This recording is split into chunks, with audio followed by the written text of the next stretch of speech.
Hey, good afternoon, brothers and sisters, ladies and gentlemen. It's been a busy day. We've been talking about a lot of other things. We've been in conversation with constitutional law experts from Germany, from Belgium, from South Africa. We have made a lot of progress. We posted a lot of media on social networks or social platforms this morning. We've sent the Alberton Declaration, and we've had good feedback from 3 constitutional experts, 1 locally, 2 abroad, about the soundness of the Alberton Declaration in terms of accountability, voluntary accountability, as Michael Swain puts it, voluntary accountability and voluntary association with anything else is against the law. We've had good feedback from Dr. Duplessis. We have got good feedback from Professor Sauer. So we don't know what everybody else is making noise about. The people who met agree that we have not only a case, but we're on the right course. We have shared the draft petition to Parliament with experts from constitutional experts from Belgium and Germany, and they've given us a thumbs up. So we don't know who these little men, little women running around are saying. Everybody who met us sees our progress. So we said to you, we are way beyond rhetoric, man.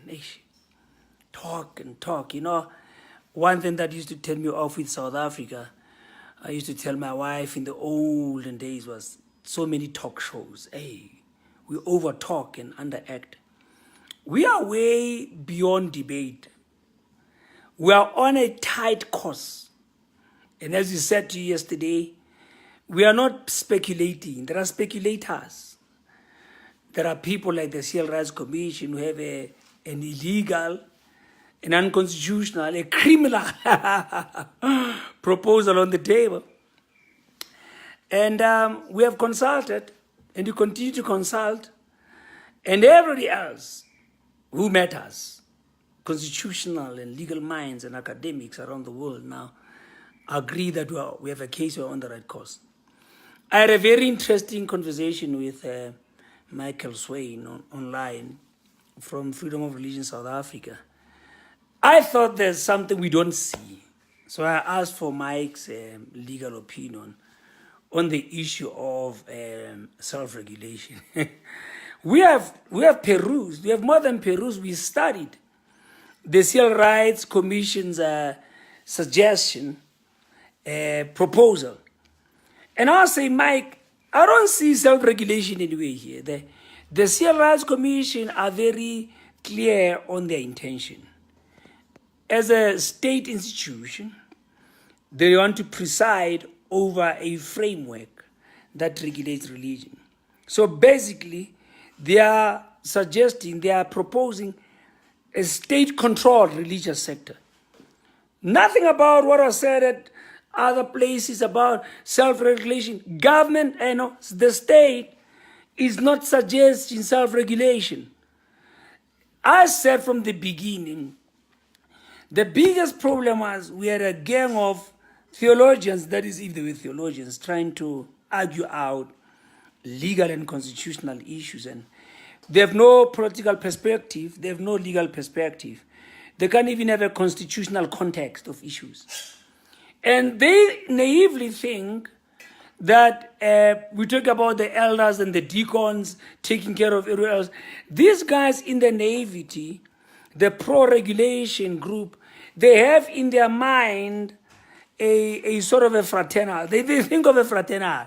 They fail to realize that the fraternal is two dynamics, factors of facts that you can't input on the Civil Rights Commission's proposal. Fraternals as voluntary association and voluntary accountability, as Mike puts it, which is clever. Everything we do, I may not be forced to belong to a. So these old madalas, these old preachers, I think they think of a national pastors fraternal. They don't realize the role the state wants to play in controlling religion. So I said, Mike, take me through, maybe there's something we don't see here. I don't see self-regulation anywhere here. The Civil Rights Commission says at the very bottom of the rung will be the so-called practitioners, whoever thinks you are practitioners. And above them, there'll be the assemblies. And above them, there'll be umbrella bodies, AFM, the Baptist, the Anglican Church, and all that.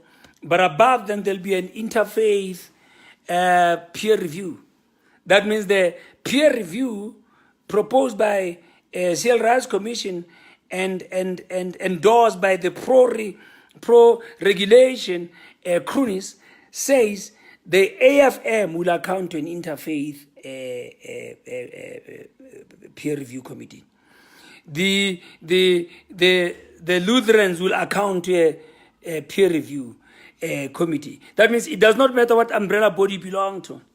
You shall have to account to an interfaith. That means above your synod, above your presbytery, above your congregational structures, you shall have to account to a multi-faith panel. That means it will never matter what your church constitution says. There are certain things that will be imposed upon you as a church and as a practitioner. Somebody naively suggested that whereas you cannot regulate Christianity, you can regulate preachers.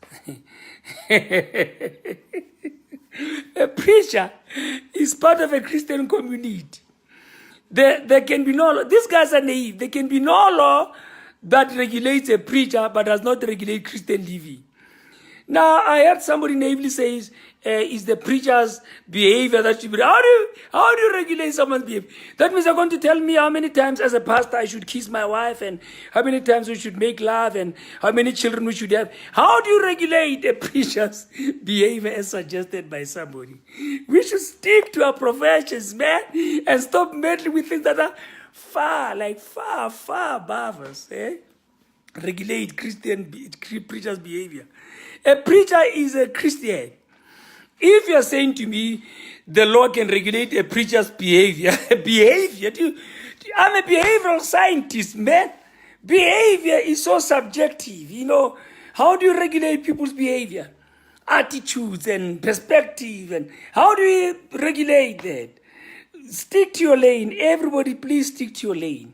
If you're a medical doctor, pursue medicine. If you're a lawyer, pursue law. If you're a journalist, pursue catching thieves. If you're a cop, pursue law enforcement.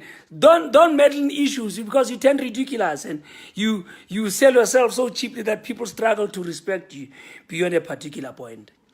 I say to you, above the what do you call this? Umbrella bodies. You shall let the peer review. And now above that, you shall have the Civil Rights Commission, which says it must be given the power to license and to revoke license. Let me say this to you. I'm a man of reasonable education. And I've gone somewhere, I've done things, I've studied here, I've studied there. But I say to the congregation, it's purely coincidental that I have all these extra ministerial qualifications. It's not prerequisite by virtue of the law that a preacher even has to have a one-day certificate in preaching. Because to share your faith, you need no academic qualification. Some years back, some senator from the USA wanted to investigate how churches manage money. And then he wrote letters to a lot of American preachers demanding that they submit their books for scrutiny.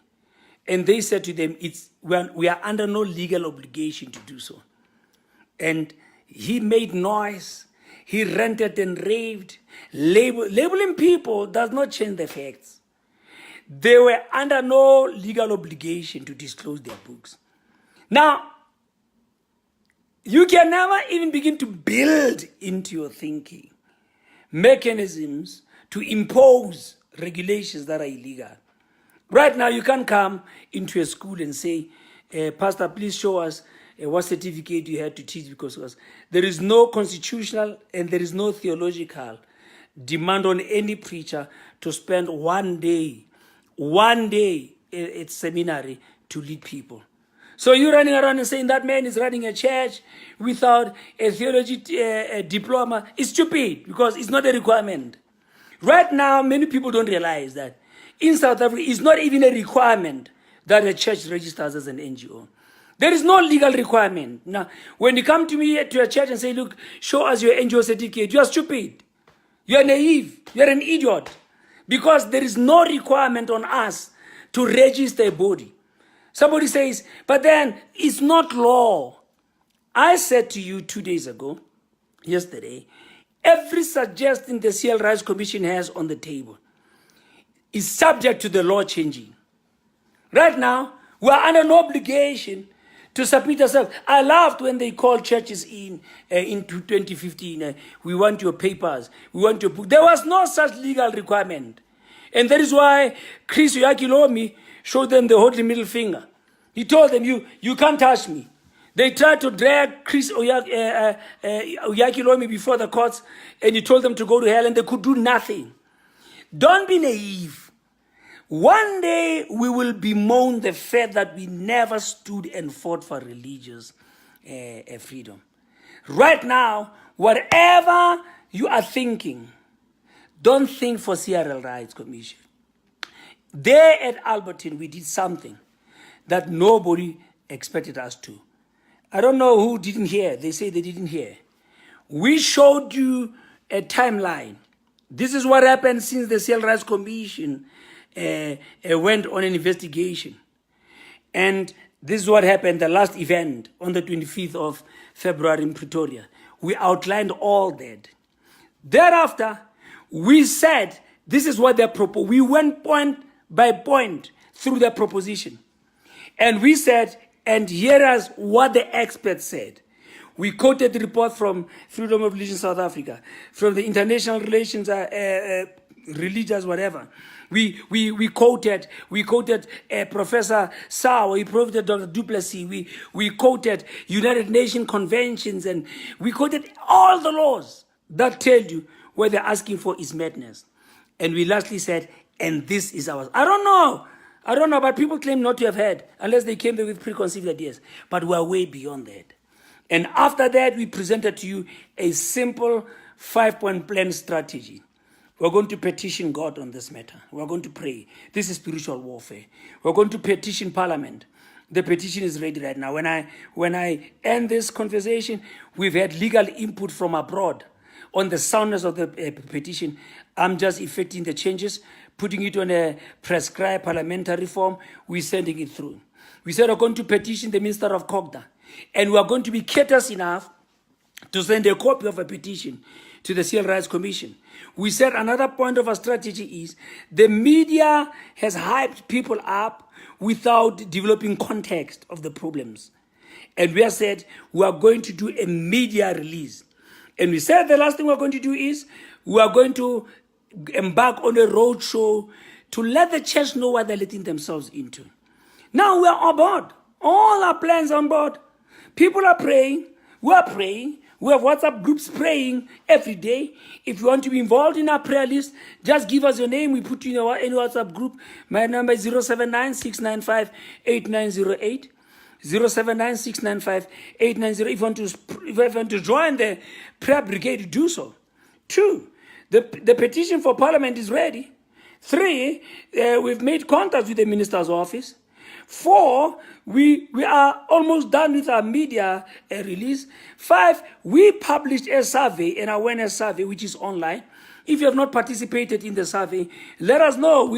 It's online. We shall repost it on Facebook. We shall repost it on all other social media platforms. And we are well on our way with our roadshow. The good news is, the 27th of April, we're going to KLERKSDORP. We have a host. So diarize Freedom Day. Freedom Day is KLERKSDORP, same time, 11 o'clock to 2 o'clock. The poster shall go out tonight. We are ready. We have other proposals from a lot of other places, Western area, Cape Town, the Eastern Cape, Mpumalanga. We are considering all that, but our concrete deal now is KLERKSDORP on the 27th of April. Please, that it's human right, it's Freedom Day from 11 to 2. We are on track. Don't subject yourself to any process you are under obligation to subject yourself to. If someone comes to you and say, look, show us your theology certificate. Well, nobody's allowed in hell. You can show them to the nearest river to go and drown there. If somebody says, show us your NGO certificate, you can go tell them jump in the lake. Nobody has a right, unless you're applying for some preacher's job, you know. If I'm not applying for a job, who the hell are you to ask for my qualification? I'm not applying for a job. And then if you say to me, what theological seminary did you go to? It's none of your business. Did I have to go there at all? Now, people are intimidated by ignorance. People are intimidated by lack of knowledge. Do not participate where you are under no obligation to. And don't be forced to belong where you don't want to belong. And don't be forced to adhere to a process you are under no obligation to adhere to. The Alberton Declaration is here to stay. 40, 50, 100 years from today, if Lord Jesus is not back, the generations to come will remember there was an Alberton Declaration where we, the church, 2 or 3 gathered in his name on the 21st of March, we said, this is what we bind ourselves to. Voluntary association and voluntary accountability. We're holding ourselves accountable to this process to ensure that we don't bring shame to the house of God. And beyond that point, we reiterate our point. There are law enforcement agencies to deal with any criminal element in our midst. May the Lord greatly bless you. We are going to meet in KLERKSDORP on the 27th of April, Freedom Day, at 11 in the morning until 2. Start mobilizing. The posters are coming out.